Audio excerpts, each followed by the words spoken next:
Naghahanap ka ba ng magandang pang hairstyle dyan sa buhok mo?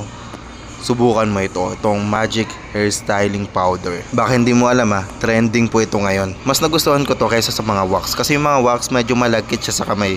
After mo gamitin, nandun pa rin yung lagkit sa kamay mo. At kapag pinagpawisan ka, yung oil nun, parang malagkit siya. Yung nag-oily siya galing sa ulo mo pumupunta sa mukha. Sabi nila nagkakos din yun ng tagihawat. Ito nga pala yung ginamit ko nung may year-end party kami. Gusto ko lang ipakita na pang matagalan siya. Hindi agad-agad nawawala yung effect doon sa buhok mo. At nakakadagdag nga din pala siya ng volume sa buhok. Mas ma-appreciate mo to lalo na kapag bagong gupit ka. Kung ano itsura ng buhok ko pag alis ng bahay, ganun pa rin siya pagdating sa party hanggang pag uwi namin. Guys, hindi po siya nakakabalakubak Matagal ko na itong ginagamit, hindi pa ako binabalakubak. Isa sa mga main cause ng dandruff ay kapag nagdadry yung skin mo, yung scalp. Kapag nagdadry ang balat mo sa ulo mo, tapos kinamot mo, na-irritate siya, yun yung nagkakos ng dandruff. O kaya naman kapag laging oily yung ulo mo. Kapag oily yung ulo mo, yan yung nagiging dahilan ng pagdami ng fungus. Kasi yan yung gusto ng fungus yung oily yung ulo mo. Araw-araw naman na alikabukan yung buhok natin.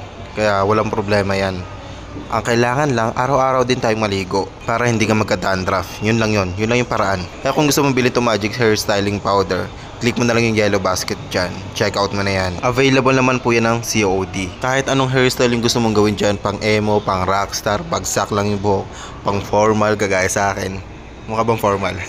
Basta click mo na lang yung yellow basket dyan. Check out mo na yan. Yun lang naman. Peace out. Ay wait, oo nga pala. Follow mo na din ako. Tapos punta ka dyan sa profile ko. Punta ka sa category ng essential. Tapos panoorin mo yung mga video ko dyan. Marami na akong video na ginawa dito sa hairstyling powder na to. Marami pa dyan. Kagaya ng pampaputi ng kilikili, pang foot powder. Meron din dyang pang spray sa bibig para bumango yung hininga. Meron din dyan pang ahit, sari-sari. Follow mo na lang ako, punta ka lang dyan sa mga categories, panoorin mo na lang. Yun lang ulit, peace out ulit.